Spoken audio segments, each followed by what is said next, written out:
तो इसीलिए हम कह रहे हैं कि विपक्ष का गेम ओवर होने वाला है, क्योंकि पूरी तरह से फूल प्रूफ प्लान तैयार किया गया है। किस तरह से मैनेज किया गया है इन 195 सीटों पर हर वर्ग का ध्यान रखते हुए ये पूरी लिस्ट तैयार की गई है। आपके सामने चलिए जल्दी से जानकारी रख देते, कैसे फोकस इस लिस्ट में महिलाओं पर भी था। प्रधानमंत्री ने जब मंत्रणा की तो उन्होंने कहा था कि ज्ञान फॉर्मूला और पिछड़ों को भी आगे लेके चलेंगे। तो देखिए ओबीसी वर्ग की अगर हम सबसे पहले बात कर ले तो 57 प्रत्याशी हैं, यानी 29%। 195 का ओवरऑल 195 जो प्रत्याशी हैं उनमें 57 प्रत्याशी ओबीसी हैं। अगले वर्ग की अगर हम बात कर ले एससी एसटी को भी यहां पूरी उम्मीदवारी पूरा मौका दिया गया है, क्योंकि 45 प्रत्याशी इस लिस्ट में एससी वर्ग से आते हैं, यानी 23% एससी वर्ग के प्रत्याशियों का ध्यान रखा गया है। एसटी वर्ग की बात कर लेते हैं अब।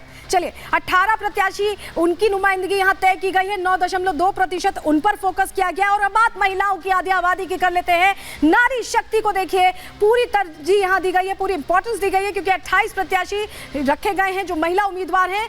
पूरी लिस्ट का ये 14% है और अभी तो सिर्फ 195 सीटों पर नाम आए हैं, अभी और भी नाम आने वाले हैं। लेकिन समझिए कि लिस्ट में कैसे सामाजिक संतुलन का तो ध्यान रखा ही गया है, सोशल इंजीनियरिंग का भी ध्यान रखा गया है। जहां अखिलेश यादव ये कहते हैं, बिहार पहुंचे थे और कह रहे हैं कि 120 का आंकड़ा वो छू लेंगे, यानी कि यूपी प्लस बिहार का सपना वो देख रहे हैं, लेकिन काम वैसा होता दिख नहीं रहा है। लेकिन इस लिस्ट में उसकी छाप भी दिख रही है, उसका पूरा एक पावर पाथ भी तैयार होता दिखाई दे रहा है। रिपोर्ट के जरिए आपको पूरी जानकारी देते हैं।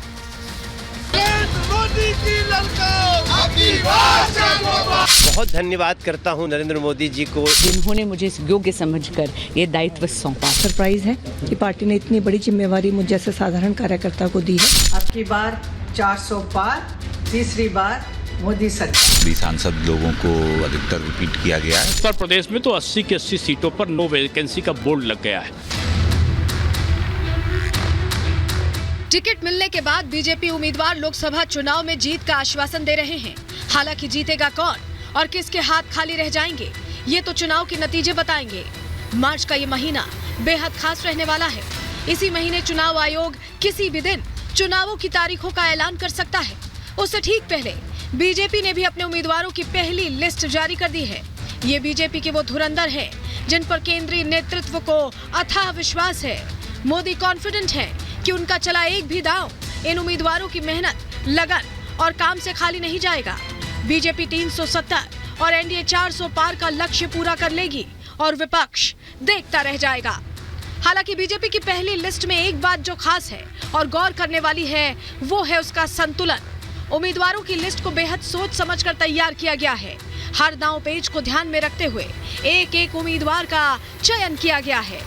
प्रधानमंत्री मोदी जिस भी दिशा में काम करते हैं वो हवाई नहीं होता, उसके पीछे कोई बड़ा मकसद या संदेश छिपा होता है। उसका जीता जागता उदाहरण पार्टी की पहली लिस्ट भी है।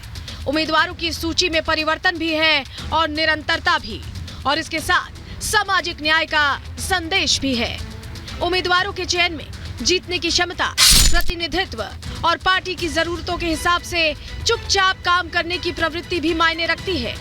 इसी को ध्यान में रखते हुए बीजेपी ने पुराने नेताओं और नए नेताओं के बीच संतुलन बनाया है। हालांकि बीजेपी ने यूपी और एमपी में ज्यादातर अपने पुराने उम्मीदवारों को बरकरार रखा है, जबकि छत्तीसगढ़ में 9 में से 7 सांसदों को बदल दिया गया है। केवल दुर्ग से विजय बघेल और राजनांदगांव से संतोष पांडे की सीटें बरकरार रखी हैं। इसी तरह नई दिल्ली सीट से सुषमा स्वराज की बेटी बांसुरी स्वराज को टिकट दिया गया है। इस सीट से केंद्रीय मंत्री मीनाक्षी लेखी सांसद हैं। वहीं शिवराज सिंह चौहान को विदिशा सीट से उतारा गया है। जब शिवराज मध्य प्रदेश के मुख्यमंत्री थे, तब विदिशा से सुषमा स्वराज को चुनावी मैदान में उतारा गया था। बहुत ज्यादातर सांसदों को टिकट मिला है। थोड़े बहुत परिवर्तन हर पार्टी करती है, उतना तो होगा और उसके कारण भी होते हैं। कोई बड़ा परिवर्तन नहीं करना, भारी संख्या में सांसदों का टिकट काट देना और मंत्रियों को टिकट न देना, ये इस सूची से गायब है और यह पार्टी के सेल्फ कॉन्फिडेंस को बताता है। बीजेपी की पहली ही लिस्ट ने सबको चौंका दिया है। मोदी से जिस सरप्राइज की उम्मीद सब करके चल रहे थे, हुआ भी कुछ ऐसा ही है। लिस्ट में सामाजिक संतुलन के साथ साथ सोशल इंजीनियरिंग पर भी जोर दिया गया है। पहली लिस्ट में आरक्षित, अनुसूचित जाति, अनुसूचित जनजाति और अन्य पिछड़ा वर्ग के उम्मीदवार भी हैं। बीजेपी की पहली लिस्ट में आरक्षित वर्ग के उम्मीदवारों का कुल प्रतिशत लगभग 52% है। सामाजिक न्याय की पिच को ध्यान में रखते हुए पीएम का जोर महिलाओं, युवाओं, किसानों और गरीबों पर भी है। पहली सूची में 28 महिलाएं हैं और 50 साल से कम उम्र के 47 उम्मीदवार हैं। इस लिस्ट में केवल एक मुस्लिम उम्मीदवार है। केरल के मल्लपुरम से अब्दुल सलाम को प्रत्याशी बनाया गया है। अगर बात मध्य प्रदेश की करें तो बीजेपी ने 29 लोकसभा सीटों में 24 पर अपने प्रत्याशियों के नाम खोल दिए हैं। इस सूची में आरक्षित वर्ग के 8 उम्मीदवारों के नाम हैं। इसमें अनुसूचित जाति वर्ग के 3 और अनुसूचित जनजाति वर्ग के 5 उम्मीदवार हैं। इसके अलावा बीजेपी ने पिछड़े वर्ग के 9 उम्मीदवारों पर दांव लगाया है। वहीं ब्राह्मण वर्ग के 5 नेताओं और क्षत्रिय समाज से 2 नेताओं को मौका दिया गया है। भारतीय जनता पार्टी की पहली लिस्ट है 195 में। उसमें अगर आप महिलाओं की देखें, ओबीसी देखें, एससी देखें, एसटी देखें, तो सबका प्रोपोर्शनेट ध्यान रखा गया है। बीजेपी ये मानी जाती है सोशल इंजीनियरिंग के लिए, और नए नए बेस कैसे तैयार करें, कैसे अपना सपोर्टर बेस बढ़ाएं, उसके लिए जानी जाती है। और पूरी लिस्ट में इसका पूरा ख्याल रखा गया है। राजनीतिक विश्लेषकों का मानना है कि राज्य के बीजेपी उम्मीदवारों की सूची में कांग्रेस की जातीय जनगणना की काट साफ नजर आ रही है। अब सबकी नजर कांग्रेस की आने वाली सूची पर है, क्योंकि जातीय जनगणना की बात करने वाली कांग्रेस की सूची में इस वर्ग के लोगों को प्रतिनिधित्व मिलेगा या सिर्फ बातें ही होंगी, ये देखने वाली बात होगी। लेकिन बीजेपी ने अपनी पहली लिस्ट जारी कर काफी हद तक पिक्चर क्लियर कर दी है, जिससे विपक्ष में सुगबुगाहट होने लगी है। Bureau report, Republic Bharat. तो आप ये तो समझ गए कि जनाधार को मजबूत करना है, इसके लिए पहले से ही तैयारी कर ली गई है, पहली लिस्ट जारी कर दी गई है। लेकिन इस लिस्ट में कई के टिकट काटे गए हैं और कई को रिपीट किया गया है। क्या रणनीति इसके पीछे रही है ये भी हम आपको बताएंगे, लेकिन पहले किसके टिकट कटे हैं, कितने राज्यों में कितनों को रिपीट किया गया है, ये हम आपको सबसे पहले बता देते हैं। सबसे पहले बात असम की कर लेते हैं, जहां 6 चेहरों को रिपीट किया गया है, 5 का टिकट परफॉर्मेंस के बेस पर काट दिया गया है। वहीं छत्तीसगढ़ की अगर बात कर ले तो यहां पर 7 चेहरों को रिपीट किया गया है, 4 का टिकट कटा है। 195 में अभी तक क्या क्या हुआ है ये हम आपको बता रहे हैं। दिल्ली की बात कर लें तो सिर्फ 1 को रिपीट किया गया है और 4 का टिकट काट दिया गया। 2 सीटें अभी बाकी हैं जिस पर ऐलान होगा। लेकिन मध्य प्रदेश में 14 चेहरों को रिपीट किया गया है और 6 का टिकट काटा गया। ये वो जगह है जहां पर पूरे एक तरह से शक्ति प्रदर्शन भी किया गया, ताकत भी झोंकी गई है। उत्तर प्रदेश की बात कर लेते हैं, जहां 47 सबसे ज्यादा उत्तर प्रदेश में चेहरों को रिपीट किया गया है। 47 चेहरों को रिपीट किया गया है और 4 का टिकट अभी जो है 51 में से काटा गया है।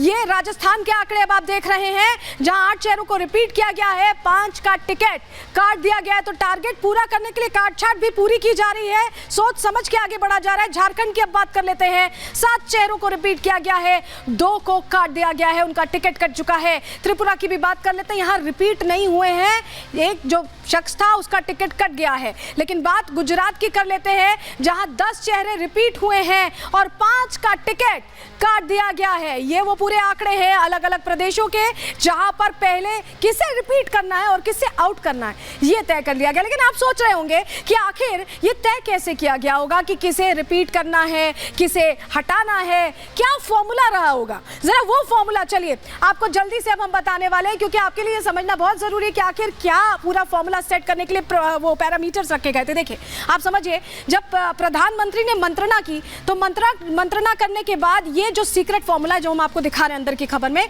3-वे फीडबैक फैक्टर है ये, जिस पर प्रधानमंत्री ने सोच समझ के सब कुछ तय किया। सबसे पहले जनता वोट देती है तो जनता का फीडबैक लेना है। नमो ऐप के जरिए लोगों से उनकी राय मांगी गई थी कि उनकी पसंद कौन है, वो किसे पसंद करते हैं। और फीडबैक सिर्फ उन नेताओं को ही लेकर नहीं मांगा गया था जो वहां पर सत्ता में है। दरअसल 3 लोकप्रिय नेता, उस इलाके के 3 लोकप्रिय बीजेपी नेताओं के नाम पूछे गए थे, जिससे जब एक तरह से काट छाट की जाए, एक पूरी लिस्ट तैयार की जाए तो उसमें वो नाम हो।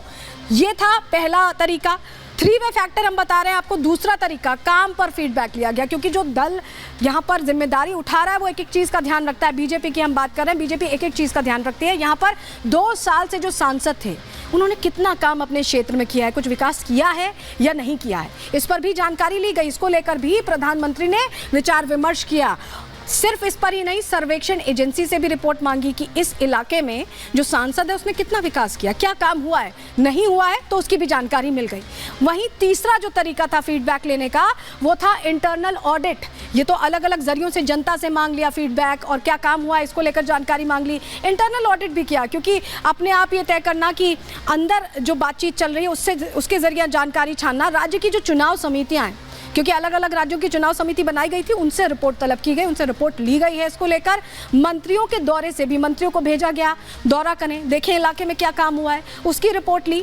आरएसएस का भी फीडबैक लिया क्योंकि हर जगह पर देखिए आरएसएस का अपना जो पूरा संगठन है वो एक्टिव रहता है। तो ये तीनों फैक्टर थे, ये 3 वे फीडबैक फैक्टर था जिसके जरिए काट छाट किसकी करनी है, किसे मौका देना है, ये तय किया गया।